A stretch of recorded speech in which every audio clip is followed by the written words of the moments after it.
The following is paid programming. It's time to talk taxes. New friends, new opportunities, new partners. EG Tax. It's Ask the Tax Lady with Esther Gulius and EG Tax on News Radio 930 WBEN. To reach Esther now, call 803-0930. Toll free at 1-800-616-9236. And cell calls are free at star 930. And now, live from the WBEN studios, it's Esther Gulius. Well, hello, Buffalo. You know what that means. Esther's not here today. She's stuck doing tax returns. This is Chris Fabian from EG Tax. We're here this hour to help you with your tax questions. 1 month left to go. And I'm here with my beautiful wife, Tiffany. And you don't want to do it by yourself? No. No. It's a lot of talking, right? A lot of talking. Happy Saturday. Yes, happy Saturday. It's so funny. I was with a client yesterday. He gave me the whole entire weather schematics. It was when I saw him earlier in the day, it was, oh my gosh, what a beautiful day. He goes, around 6 o'clock, the clouds are going to roll in and it's going to be darker. And then around 9, it's going to start raining. It'll rain the whole night. And then when you wake up, it's going to be rain. And then around 2 or 3, it'll clear up. He gave me the whole 24 hours. Wow. Yeah. So it's about all I know right now. We're seeing my clients. Yeah, that's true. 803-0930, 803-0930. If you have any questions, star 930 on your cell phone. You can always text your questions in too as well to 716-803-0930. Today, we're going to talk about capital assets and advantages of having capital assets versus not, and the difference in taxations of income. I know that sounds so exciting, doesn't it? It is, and it can get complicated. I know, for instance, I was with a client earlier today. No, not today. It was like a week ago. It feels like Yeah, blurs. it all comes together. And she sold her mom's house, and along with her brothers and sisters. And so, excuse me, she told me the real estate lawyer said if they make less than 50, they don't have to declare it. And I said, and excuse me, it was in a life estate, and she was still alive. Oh boy. And so I said, you absolutely do have to declare it. And she's like, no. My brother's a lawyer. He said we don't. And so he got him on the phone, and I apologized to him. But I said, you have to declare it. They will get a half stepped up basis because the house was both in the mom and the dad's name. But it's very Right. And then you have to look at all the improvements before and after dad died, and they're going to owe some money, and the thing is, if you don't put it on your tax return, the IRS is going to catch it. Right. Because the real estate transactions, they have to do a 1099-S as in a sale. So you don't put it on your return. The lawyer mailed it out. The IRS gets it. We'll say it's for $75,000. Their IRS is going to tax it as ordinary income. Right. With no cost basis. So you could be looking 22% to the federal, so that's $14,000 to $15,000 Right. that you're going to get a tax bill for, where it could very easily be maybe your gain is $25,000 and you pay 15%, so now you're looking $3,200. Yep. Would you rather pay $15,000 or $3,200? I would rather pay $3,200. Thank you very much. Right, but that's what the capital assets do in the different tax brackets. Yep. So that's why this show is important, because, I don't invest in stocks. Well, do you have a house? Are you going to inherit mom's house or dad's house? Are you going to inherit, it all comes into play. Right. So, right. There was somebody who had stock sales the other day, and it was long term, and he was in the tax bracket. They became 0%, so he owed nothing on the federal for them, but on the state he did. Yeah, right. Yeah, the state doesn't have any preferred Favorable. Yep. Want to go to a caller? Yeah, let's go to Al in North Buffalo. Hey, Al. Hi. I've been using Esther's Tax for a long time, and I love it. My question is, this is going to be the first time my wife and I are going to have to pay taxes. Can we? How does it work? When I show up to the office, can I use a credit card or do I have to write a check? Yeah. So good question. You can do a few things. You can have the money come right out of your checking account on a set date. So it's an ACH debit. So you can tell the preparer what date you want the money to come out and what account. So the return is sent, and then the IRS or New York State is just waiting on the money. Or the accountant or preparer can prepare a voucher for you and give you a self-addressed envelope, and Al, you can mail it in as long as it's postmarked by the 18th of April. If all else fails, you can also go to irs.gov and pay on the IRS website. Oh, Or if if you're I really understand, desperate, you could do. my wife and I, we have separate banking, and Right. so we could send in a voucher. Is that what you said? Yeah, you can either pay by check Yes. in the mail, or you can have auto debit from an account. Okay. All right. Thank you. You're Yeah. welcome.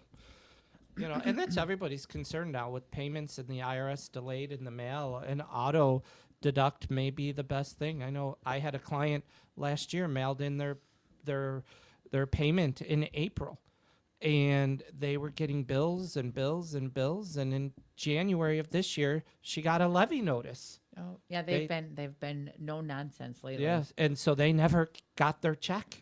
It's sitting in a truck somewhere in their parking lot. So she goes, I'm never doing that again. Do an auto debit right now. That's sad. Yeah. That they would have had to wait. Usually the money they cash right away. Yeah, and then the return they just disregard. Hate to say that. There's a text. It says, we have our taxes done with Tiffany.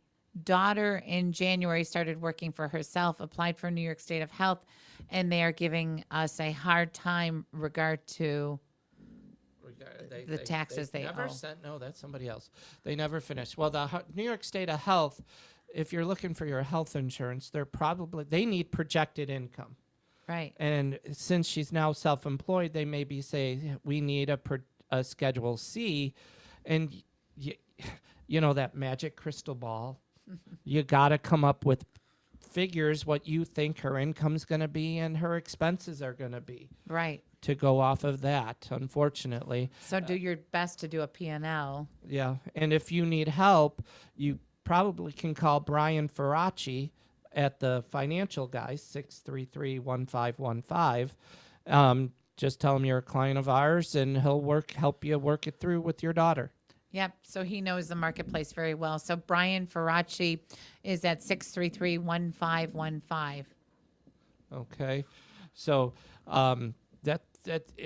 health insurance is so costly. You want to make sure you do it all right. Yeah, it's so funny when some people are thinking about retirement, and they want to retire early. You're always thinking, well, the most important thing is health insurance. And so do you have the ability to have health insurance if you retire early? That's what I just literally had somebody 2 hours ago go, I'm going to go to my boss and say, cover me for health insurance in 2 years. For 2 years, you want me out the door, so give me 2 years worth of health insurance and I'll retire just to get her to Medicaid.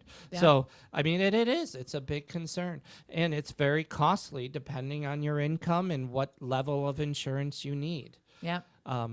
But Tiffany Fabian from EG Tax, here to help you for another 45 minutes. We're going to take a quick break. And then we'll do the texts and the phone calls on the other side. We are family. I got all my sisters with me. Okay, we're back. EG Tax here to help you with your tax needs. Again, 1 month left to get your taxes in on time. So get your questions, get them ready. And we guessed right because the rest of that text finally came in. It did. They wanted income verification. So again, call Brian over at the Financial Guy. And that reminds me, there's a lot of people who got unemployment last year who were self-employed, and New York State has sent out a slew of letters wanting people who were self-employed who collected unemployment to prove their self-employment status. Yeah, I think Frank was ready to hit the dump button for a second there when you started saying shh. Oh, okay. I just was having fun. that's Oh, all. yeah, I get it. yes. Hi, there's a text. Hi, sorry I came to the program late. Just as you were talking about life estates, if I give my children my house in a life estate and I sell it before death, do they owe taxes? And yeah, because if you sell it while you're still alive, they actually end up paying the taxes on the capital gains. You get a small percentage, which you won't pay taxes, and it all depends on your age, how much of a percentage they get. So you got to redo all your cost basis and your improvements, and it could get a little bit costly depending on how long ago you bought your house. I mean, I've seen people a 60,000 basis and they're selling their house for 300,000. Right. So the benefit when somebody inherits something is you get a stepped up basis. And so if a life estate, if you sell it prior to death, it goes all the way back to the original basis. And so it's like a slap on the hand. And they have to do lots of homework. And like Chris said, the gain can become that much more costly, right? Right. And I we're think gonna we go should. to John in Grand Island. Hey, John, how can we help you? Say, I got a question about. First of all, I do my itemized expenses, and I'm Okay. in medical expenses, long-term care insurance premiums. What's the amount that's deductible for those? Is there any limitation as to the How old are you? 86? Okay. It cuts off at about $5,300, I believe, for the medical, and that counts as a medical expense on your Schedule A. And don't forget, that also then gives you a non-refundable credit on your New York return that carries forward year after year after year. Yeah, I'm familiar with that. But you're sure about that amount? He's going to look it up, and I think if you continue listening, we'll tell you the amount. But Chris is going to look up the amount.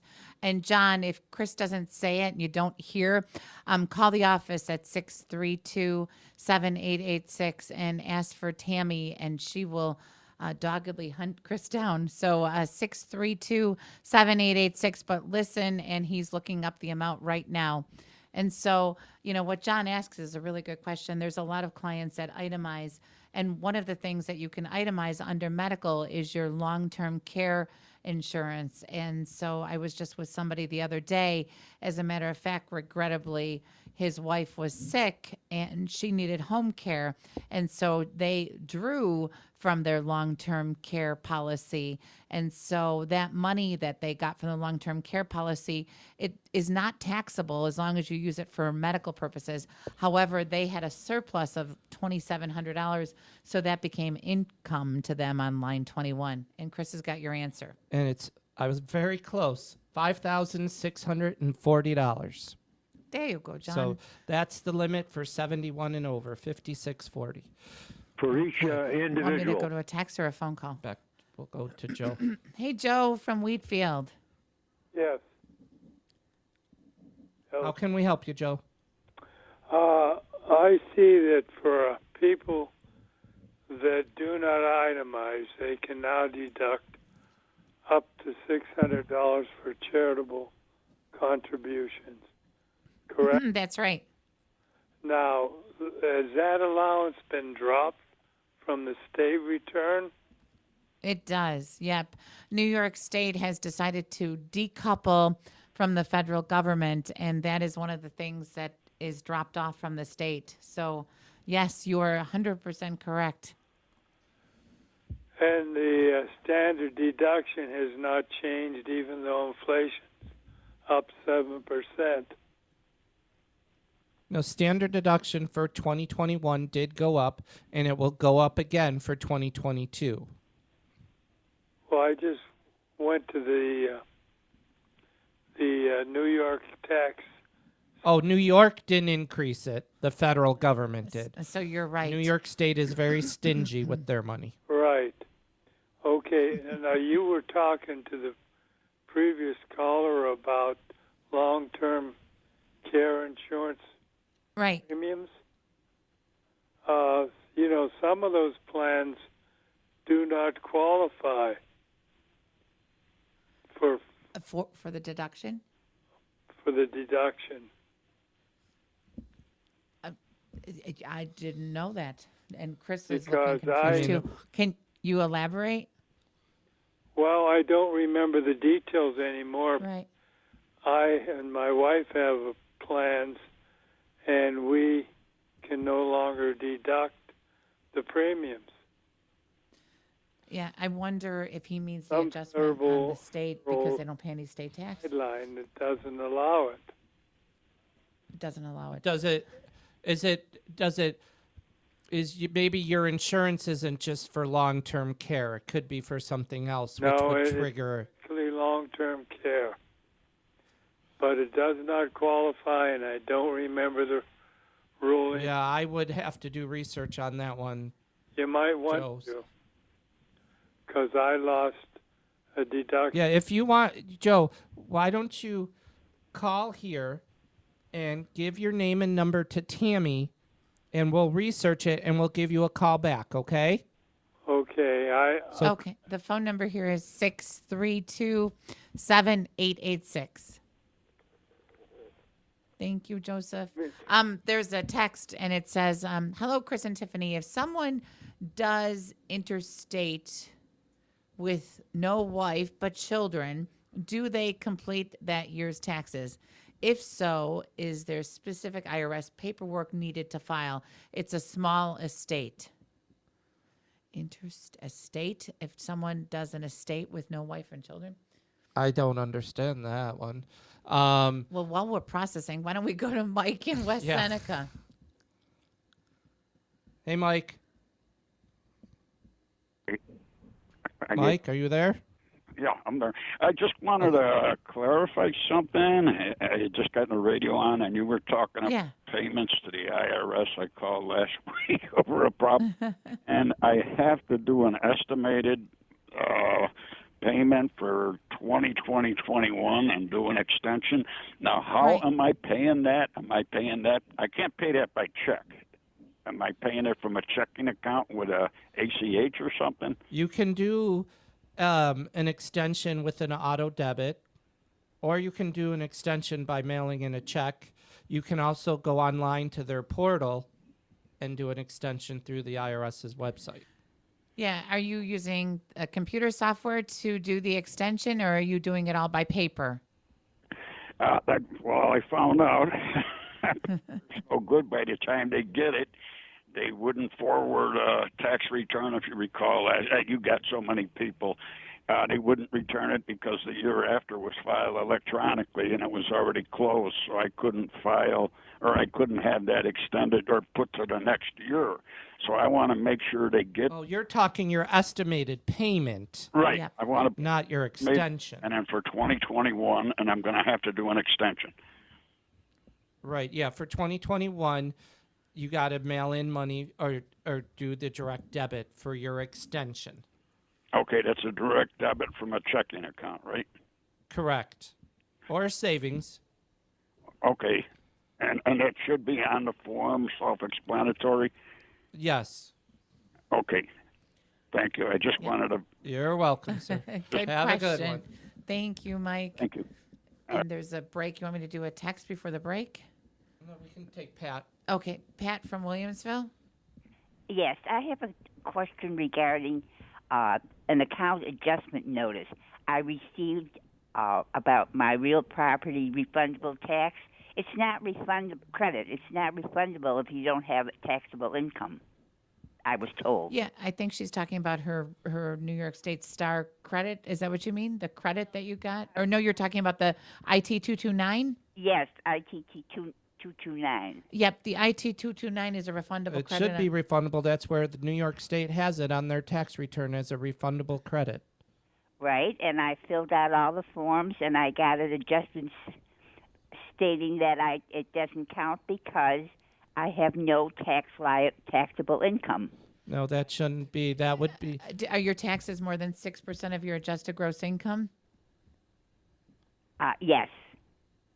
But then also it has You to have come to then out. multiply by 14%. Right. I mean, what I would do is I would call New York State and say, based upon your forms and your instructions, this is a refundable credit. And I don't You wonder talk if she's to doing them. the form right. Right. And they have no idea why I didn't get the refund. Yeah, you know what I would do if I were you, Pat? I would go to one of our offices. It would cost nothing, and have somebody. You live in Williamsville. Go to our office on Main Street in Williamsville, and who's at that office? Mike. And have the gentleman there, the office manager, Kevin Snyder. Kevin Snyder, look to make sure you're doing it right. Can you go to our office? It's right by the dealership across from Tully's on Main Street, and have Kevin for no charge make sure you're doing it right. Okay. And what number of Main Street is this? I believe it's 8131. On the break, we're hitting up a hard break, and we'll let you know on the other side of the break. Can you listen, and we'll let you know what the address is? Absolutely. Okay, thanks, Pat. Bye-bye. So Chris Fabian, Tiffany Fabian here from EG Tax. It's half an hour left to help you get your tax questions in, either at 803-0930, 803-0930, star 930 on your cell phone. We'd love to help you. You know, that's what we're here for, not just our clients, but every listener out there.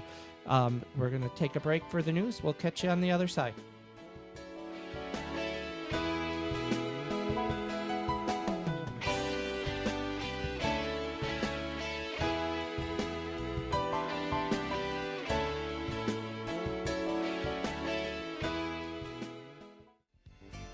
We are family. I got all my sisters with me. And your tax preparers. That's what we are. We're your family. We're here to help you with whatever tax needs you have, whether every Saturday or during the year. All our offices are opened Monday through Friday, 9 to 9, and Saturdays, 9 to 5. Our McKinley Mall office is there on Sundays as well. And the last caller, Pat, wanted the address for Kevin. It's 8171 Main Street. The EG Tax, it's 8171 Main Street. And I figured it took me the break to figure this out. So if someone dies without an estate with no wife or children, do they need to complete their taxes? And so possibly, so you need to know if they had income. Generally, they don't have to file if their income is less than about $13,000, $12,500 a year. But then the income could be less and they might have had withholdings. And so you'd want to file. Or maybe they had low income and they qualify for the earned income credit. So there's no easy way of saying that, Right. but possibly. And then, well, if you have to file an estate, that depends on the income earned after they passed away. So if there was no will, and there was an IRA or a 401k and the estate cashed it in, then yes, you have to do an estate tax return. Your best bet out there is to give us a call at 632-7886 so we can go through everything with you to make sure we give you the right answers. Yeah, and just again, if it's a regular return and they still have to file, it's still the 1040. If it's an estate return, it would be the 1041. Right. And then you want to go to Jean in North Carolina? Certainly. Hey, Jean. Hey, Chris and Tiffany, thank you for taking my call. Thank you. The 1099 DIV form from my mutual fund, and one of the columns mentions about the Section 199A, the QBI dividends. It mentions that I may be eligible to take that as a deduction. But if I don't have a small business myself, is there any part of that I can use? Yep, there's a simplified version of the form. Not anymore. It's still the 89.95. Right. But there's a there's like simplified line 6, that I says believe, simplified. is where you put your dividends and it will qualify for the 20%. And you don't have to have a business to have that. So yeah, do it on the 8915. 89.95. 89.95, and put it on the dividend section, and it will qualify you there. I use that a lot of times on dividend statements for my clients, and it's a great tool. So yeah, make sure that you put it on the form number. And does that answer your question, Jean? It also mentions about another form, 8995A. There is no more A. It's just an $89.95 now. Okay, I'll look up that form, and thank you. You're Thanks. welcome. Enjoy the nice weather in North Carolina. Yes. Right? I was talking to a client today, and they have family in North Carolina, and they said it's much nicer there, obviously, than here. Should I do a text, or you want me to do a phone call? I'm going to do a text. What are your thoughts on taking out a loan for my 401k to buy income property versus mortgaging it? And so the interest rates are so darn low right now. But what's your take on it, Chris? I mean, I would first see if you can, because you may not be able to borrow that kind of money from your 401k. Right. You know, And the neat thing about when you're borrowing from your 401k is that you're then paying yourself back. And so the interest you're paying yourself back, which is a really good tool. But some holders actually don't let you take from it, borrow from it, and some wouldn't let you take that much. And what you were going to say something. Yeah, so you got to be careful with that. I mean, like Tiff said, the interest rates are so low. I know they're going up slightly, but I would almost lean towards that than the 401k. Yeah, the interest rates are so wonderfully low. It's crazy when you're buying a house right now. People go in at cash offers and 15 different offers above. You almost have to know somebody who's selling a house before you. It's just such a competitive market. Okay, and so why don't we go to Chris in Tono? Oh no, we're Mike in Hamburg. Mike in Hamburg. Hey, Mike. Hello, yes. Hey. Hi. How can we help you? I call to ask a question. My father passed away 30 years ago. He left his house to me and my older sister. My older sister passed away 2 years ago, and it became my house. Question is about capital gains. I sold the house, and I closed on it last month. I know I'm not going to be able to do these taxes for this year until next year, but how is this going to work now with the capital gains? Sure. So you get half the stepped up value, okay, when your dad passed away. So whatever the house was worth then, you divide by 2, and that's half of your basis.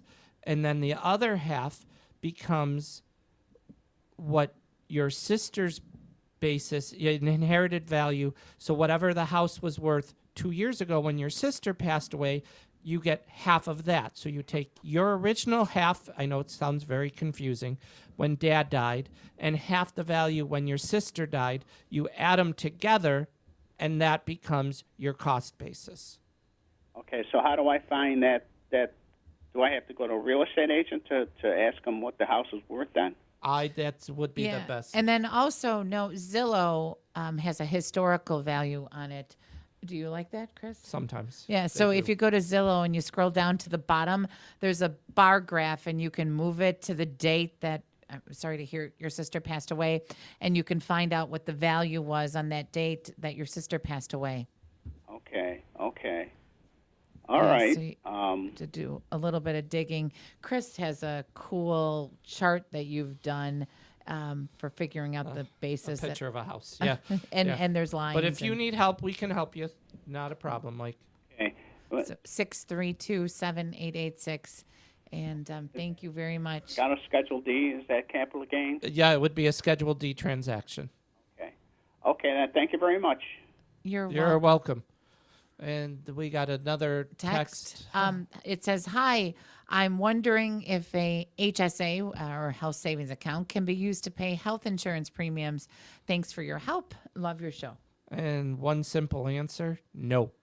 It cannot use to pay for premiums. Now the cool thing about health savings accounts is that they continue to accrue. I mean, to sit there and grow and grow and grow, and eventually it turns into an IRA. Correct. It's like a retirement account. Yeah. But if you retired, like we said in the beginning of the show, before you reached Medicare age, I'm pretty sure that could be why you're trying to use your HSA to pay for those premiums. Yep. And health savings accounts are used for high deductible plans. So if you're at work and you have a high deductible plan, you can, through your employer, put money into your health savings account, or even if you don't max out the yearly threshold, you can open up your checkbook and put money into your house savings account, and then it's an adjustment to income on your tax return. Right. So right. before the break, you want to do another we caller? have lots of time. Yep. Okay, so let's go to Chris in Tonawanda. Hello.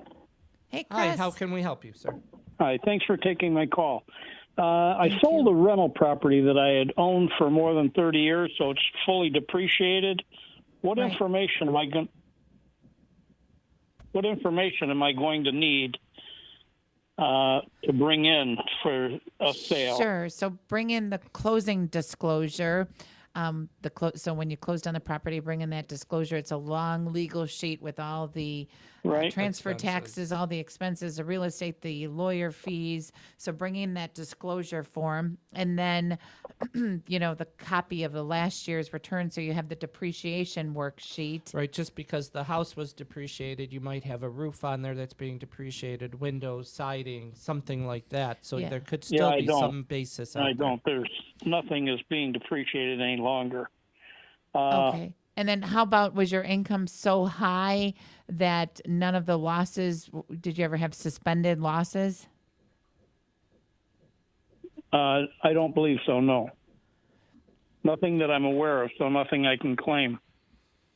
Okay. Okay. Yep. We're just trying to help you. Yeah, suspended losses, just digging. Yeah. So gulp. I would still bring in a copy of last year's and that closing disclosure. Neat. Anything else you can think of, Chris? Any repairs that you did in 2021 or 2022, To whatever? get it to sell. No. Yeah, no repairs. Well, you had a smooth Small transaction. ones. I've got record of Good. small. And you didn't do an exchange for another rental property, did you? No. Yeah. So yeah, you might want to, if you were working at all, it might be a good time. Or if you have a spouse, you could maybe put money into an IRA. But it looks like the closing disclosure and the other items that you have itemized out is Right. about all you're going to do. And so, Okay. as Chris said, it's going to be probably a costly year for you, right? Right. Yeah. Well, congratulations that you sold the house. Yeah, you're not a landlord anymore. Yay! I am. I've got a couple others. I have one other quick. Boo. I'm sorry. One other quick question. My daughter is moving to another state, and she sold items over Facebook. She's told she's got to pay tax on her personal items that she sold. If it's her personal items and she made a profit, then yes, she's going to have to pay tax. Well, she didn't make a. I mean, if you pay $100 for a suit and you sell a suit for $10, Then you don't have to, like if it's a garage sale. Yeah, that's not taxable. That's not taxable. So like if she had a garage sale and you don't sell it with a profit, you just sell it at garage sale value, then she would not have to. Okay, so even though it was sold over Facebook and she received whatever $900. Yeah, if she received a 1099 from that, then she would have to put it on a Schedule C and then back it off, and there'd be no income. So it'd become like a wash. But she didn't get a 1099. So she doesn't have to file. Correct. Okay, I appreciate your help very much. Thank you very much. Thank you, Chris. Good luck with your tax return when you do it this year. You want to go Bye-bye. to a Thanks. break, and then we'll take Jim on the other side, and your text and your calls, 803-0930, 803-0930, and we'll see you on the other side. We are family. I got all my sisters with me. We are family. And we're back for the final segment of the show. EG Tax, here to help you with your questions. If you can't get in, you can always call us during the week at 632-7886 or go to our website at egtax.com, and there is a link there that says Ask the Tax Lady, and that does go right to the tax lady herself, and she will answer your questions. I heard your via- brother came in today to get his taxes done, right? My brother came in. He talked about North Carolina. That's where he's from, but he went from North Carolina to Florida to see his daughter. daughter and then drove from Florida to Buffalo. Oh my gosh! And gas is not cheap And right gas now. is not cheap. Jeez. And he could do it all in 2 days because he has a regular car. Oh, I'm not getting political. We won't talk about e-cars. Okay, so let's go to Jim from Cheektowaga. Hey, Jim, how can we help you? Well, I know Esther is against sending in the paper forms, the IRS. In the past, I've done it, and they've always cashed my check with no problem, and they did it pretty quickly. But this year, because I didn't use any of my IRA mandates, I have a refund coming. I've done all the paperwork already. Should I send this in to get my refund? Well, wait. Before you... There were IRA... Are you over 72? Yes, I am. I'm 80. Okay. Did you take out of your IRA this year? Nothing for the year 2021 because it wasn't required from my wife. Yes, it was. That's okay. I But know. in 2021, it was required. 2020, it was not. Oh, I'm doing my You have to do... tax I'm talking about. Wait a minute. What was that? It wasn't required for 2021? It was required was. for It was. 2021. But it wasn't for 2020. But I mean, there's So a- you there- have to- There's an exception to penalty. You can. But Chris, go on. What were you gonna say? Yep, you got to do a 5329 on page 2, all the way down at the bottom. You got to do an exception to penalty, and request that they don't penalize you because your penalty is 50% of what you were supposed to take out. Okay. Okay, it wasn't required for 2020. Okay, so anyways, so say I was getting a refund this year and I was putting in paperwork. Should I send the paperwork in if I was getting a refund? Well, we can't tell you how long it's going to take them to process. There's still 5 million pieces of mail behind. I mean, you know, Jim, yesterday I just did a return for somebody who does it paper every year because it's what she likes. And she doesn't have any problems. She gets her refund every year. I asked her about it yesterday. And so I guess, like Chris says, it's a crapshoot, right? But there's a client I've done her return for years and years, and she just insists on doing a paper return, and she doesn't have any problems with it. So you could, but you are going to want to do the 5329 on page 2 this year. What was the number of that form again I have to do to... I didn't take out my main... 5329, 5329. You're going to do page 2 and do an exception to penalty. Exception to penalty. Okay, 5329. Yep. And I'm glad you called. Okay, thank you very much. I'm glad I called. Oh, boy. Yeah. Thanks, Oh, Jim. thank you very much. Thanks. Anytime. Bye-bye. But it was very confusing. You have to admit, Chris, Yep. it was very confusing. Yep. And speaking of IRAs, There's a text. It says Roth or traditional IRA, which reduces your taxable income, and how far into the year can you contribute? well, traditional reduces your income now, and you have to April 18th this year to put it into for last year. And if you're under the age of 50, it's $6,000. If you're above the age of 50, they let you do a catch up and put in $7,000. Right. And that's as long as you're working, and you can be 99, and if you have earned income, you can still contribute. Now, if you have a qualified plan at work and you're a pretty high income earner, you may be limited as to how much you can put in your traditional IRA. So you really have to make sure you run the numbers. Are eligible. Yep, you're And eligible. then don't forget, if you're low income, not that low, but you still may qualify for the retirement savings credit as well. Which is done on a form 8880. Right. And so let's go to Mike in Tonawanda. Hey, Mike. Hi. How far back can you go to turn in a tax form? And the other question is, can you do that electronically? Sure. So you can amend all the way back to 2018. 18 is about to expire on 4/15/2022. So again, 18, and I think the years you can do electronically for an amendment are 19, 20, and 21. Right. Now, are you talking amended or regular filing. Just a regular. Yeah. So you're supposed to file every year. If you have a refund coming for any year prior to 2018, you're not going to get it. Okay? If you owe money going back prior to 2018, you definitely got to file because they're going to add interest and penalties to it. Yeah, and then don't forget for anybody out there listening, if you didn't file for 18 or 19 and you're eligible for earned income credit, you can actually file for 19 or 20 and use your income from 19 to possibly qualify you for earned income credit. But to answer your question, 18, 19, or 20 are the open years. Does that answer your question, Mike? Yes, and also, could I, when I file that, can I do that electronically, or does that have to be on paper? You can do, I don't know about software at home.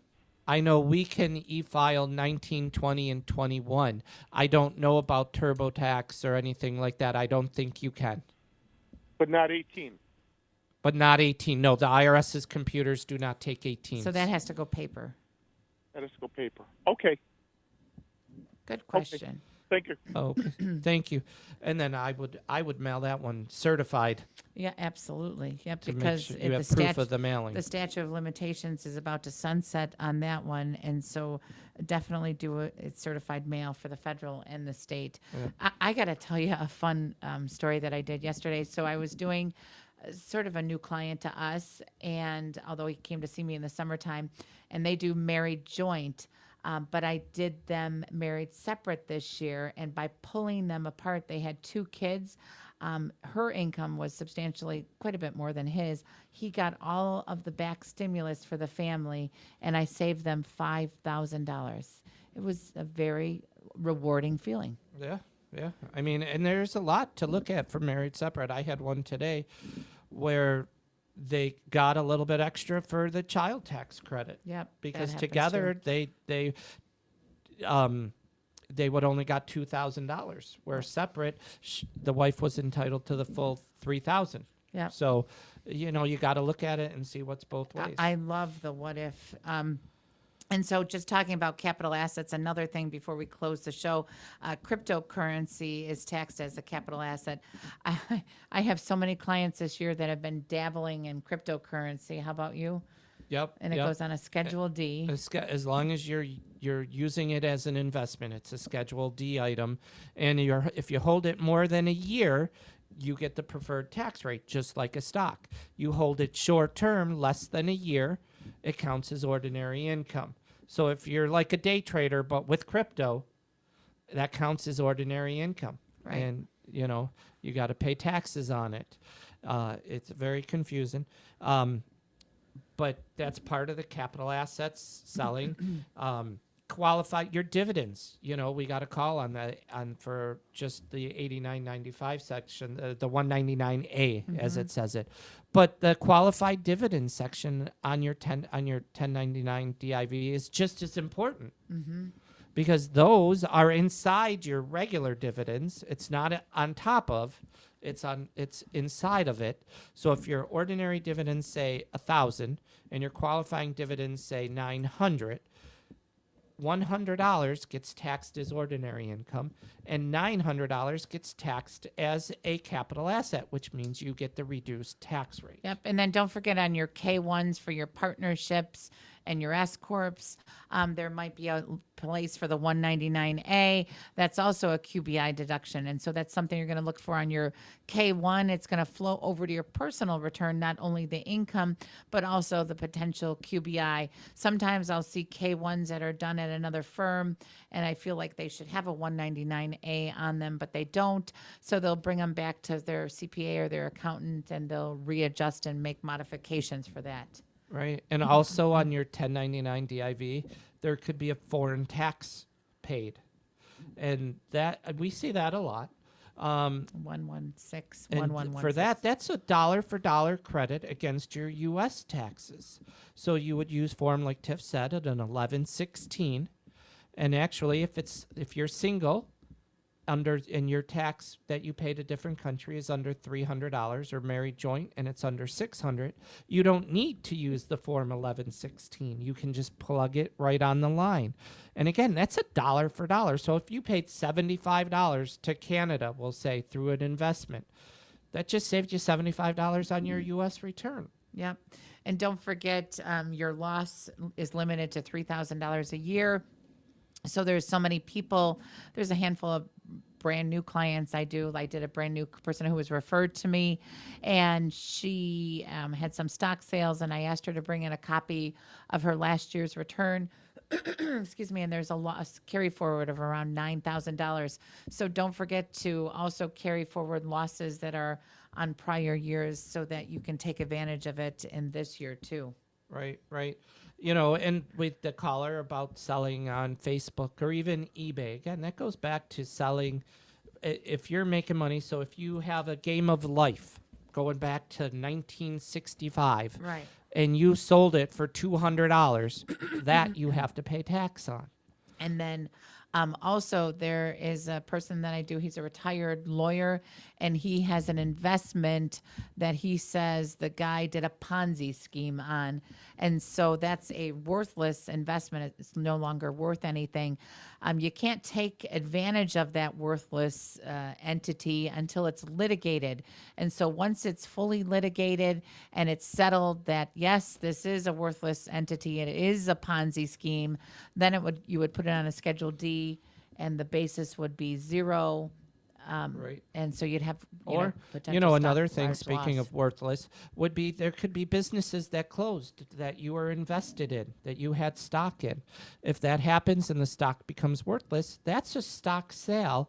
So you got your gross proceeds would be zero, but you would have a loss as well that you could claim.